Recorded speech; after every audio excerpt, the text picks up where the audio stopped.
Bonjour à tous, comment allez-vous? Bienvenue sur un nouvel épisode de ma chaîne YouTube sur l'eau alcaline ionisée.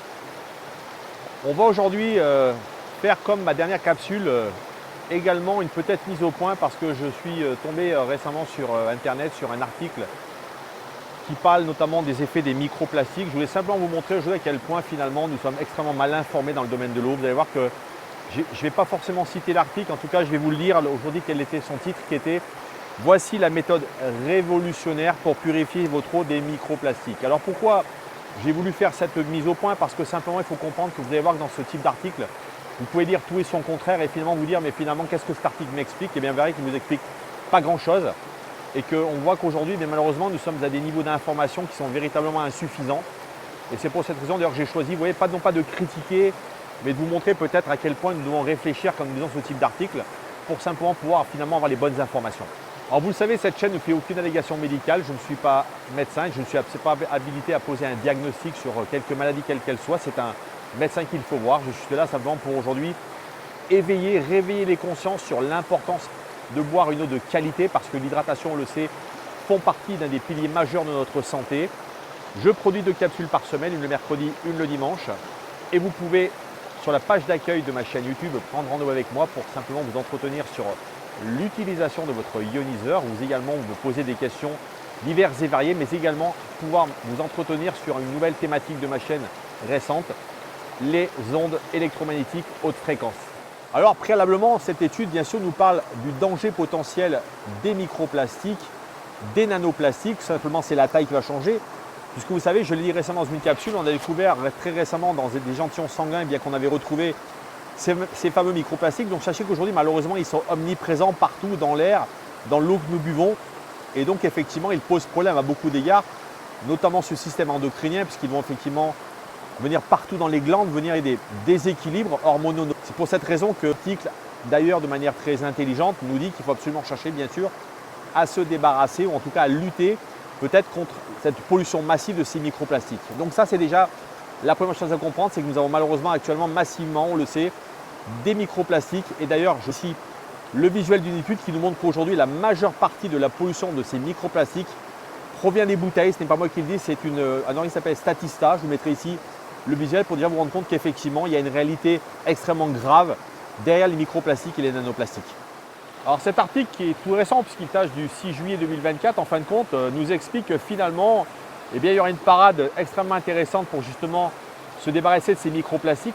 Simplement, l'article évoque qu'on pourrait simplement faire bouillir l'eau, vous voyez, parce qu'on s'est rendu compte que le calcium et les minéraux, en faisant bouillir l'eau, auraient la capacité finalement de piéger ces micros et ces nanoplastiques. Alors pour citer l'article, vous voyez, ils vous disent que selon les chercheurs de l'université de Guangzhou, donc qui est en Chine, cette solution traditionnelle déjà utilisée pour purifier l'eau dans de nombreux pays n'ayant pas un accès facile à l'eau potable pourrait s'avérer utile pour éliminer les microplastiques. Donc il s'agit en fin de compte, ce processus, de pouvoir faire bouillir l'eau. Alors effectivement, on peut se dire, et d'ailleurs c'est quelque chose qui est d'ailleurs très utilisé dans l'Antiquité, d'ailleurs au temps où l'eau n'était pas potable, parce qu'on savait qu'effectivement on allait tuer beaucoup de microbes en faisant bouillir l'eau. Mais paradoxalement, ce qu'on ne savait pas à l'époque, et notamment ça c'est lié bien sûr à la chimie de l'eau, c'est qu'en montant l'eau à 100 degrés par le processus d'évaporation, et bien malheureusement, on va modifier tout simplement la concentration des ions dans cette solution, qu'il se soit des ions en plus ou en moins d'ailleurs. Donc ici, il vous manque une information capitale, à savoir que lorsque vous bouillir de l'eau, évidemment, eh bien, vous allez perdre forcément beaucoup de choses dans l'eau, même s'il ne s'agit pas d'eau distillée, elle va bien sûr continuer à avoir un certain nombre notamment de minéraux. Mais je vous le rappelle que l'eau qui coule derrière moi n'est de l'eau ce n'est pas de l'eau chaude, ce n'est pas l'eau qui a été bouillie. Donc il faut déjà comprendre qu'il y a véritablement un non-sens entre ce qu'on vous dit que pour boire de l'eau bouillie, parce qu'encore une fois, la nature n'a absolument pas prévu ce type de fonctionnement. Donc déjà, première chose, l'eau bouillie, d'accord peut-être pour les bactéries, mais en tout cas sur la charge, en tout cas ionique de cette eau, eh bien on peut se poser des questions sur ce qui va finalement rester dans cette eau que vous allez boire. De l'eau qui était notamment faiblement minéralisée, eh bien on avait a priori une charge de 25% de nanoplastiques qui était enlevée, et que par contre, une eau qui était riche en minéraux, donc une eau dure, eh bien elle permettait d'en éliminer jusqu'à 90%. Alors je n'ai pas forcément le lien de l'étude, il n'est pas mentionné dans cet article. En faisant bouillir de l'eau, notamment minérale, vous vous privez déjà de quelque chose d'extrêmement important. C'est la minéralité de l'eau. Je vous le rappelle, les ions dans cette eau sont importants. Pourquoi? Parce qu'ils vont représenter des électrolytes dans votre corps qui sont très importants pour le fonctionnement de votre corps, de votre métabolisme, pour vos nerfs, pour votre contraction musculaire.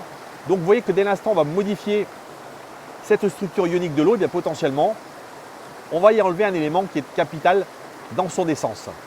Et vous voyez, je trouve toujours extrêmement curieux de voir à quel point finalement les vieux systèmes qu'on connaît depuis maintenant une quarantaine d'années chez nous ont toujours la dent dure. Vous voyez, on vous parle évidemment bien sûr de l'osmose inverse, en oubliant juste de vous dire que malheureusement, pareil, l'osmose inverse, eh bien, lorsqu'elle va finalement débarrasser l'eau de ce polluant, c'est une bonne chose. Malheureusement, en même temps, elle va vous priver des minéraux et donc par polarité, va vous finir par vous déminéraliser sur le plan de votre santé avec toute la dégénérescence osseuse, mais évidemment, bien sûr, beaucoup de carences en minéraux et bien sûr un dysfonctionnement majeur, notamment de vos organes. Donc ça, c'est quelque chose, vous voyez, encore une fois, qui n'est pas expliqué correctement.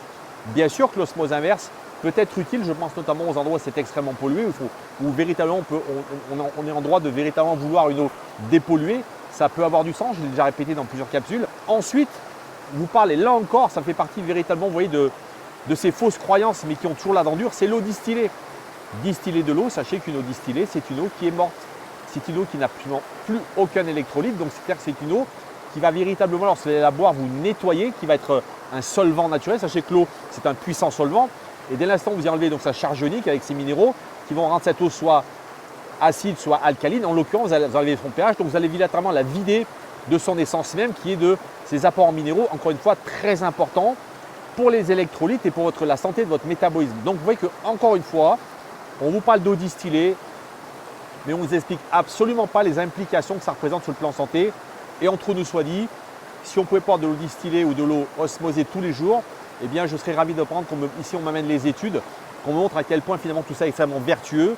Mais encore une fois, vous voyez, je vais faire cette capsule pour vraiment vous montrer, vous voyez, à quel point on a finalement des journalistes qui font vraiment un travail de surface, qui vous donnent des pistes de réflexion, mais qui, in fine, ne vous donnent aucune solution pragmatique, qui soit expliquée correctement, qui vous explique l'eau. L'eau, vous voyez, c'est quelque chose qui est aujourd'hui vivant, qui a des minéraux.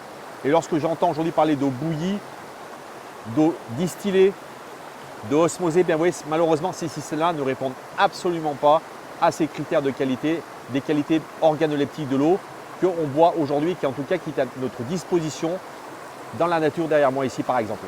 L'eau qui est usée, bien sûr, c'est de l'eau qui est chargée en minéraux, puisque c'est l'eau de notre robinet. En minéraux, puisque c'est l'eau de notre robinet, qui, vous le savez, par essence, lorsque les pouvoirs publics nous la livrent, eh bien, elle est globalement, en général, à un pH de 7,2, 7,3, puisqu'encore une fois, elle est chlorée. Donc vous voyez que déjà, la ressource, elle est utilisée par l'univers, bien sûr, c'est votre eau du robinet. Alors, en deuxième lieu, nous avons bien sûr un filtre qui va lui déjà débarrasser cette eau de beaucoup de micropolluants, beaucoup de pollution classique, que ce soit le plomb, que ce soit notamment le chlore, bien évidemment, l'ammoniac ou beaucoup de produits qu'on trouve malheureusement dans l'eau. Il y a déjà la filtration médicale de cet appareil va déjà vous proposer une filtration de très bonne qualité. Donc c'est une première étape pour justement supprimer un certain nombre de produits polluants et une partie de ces plastiques.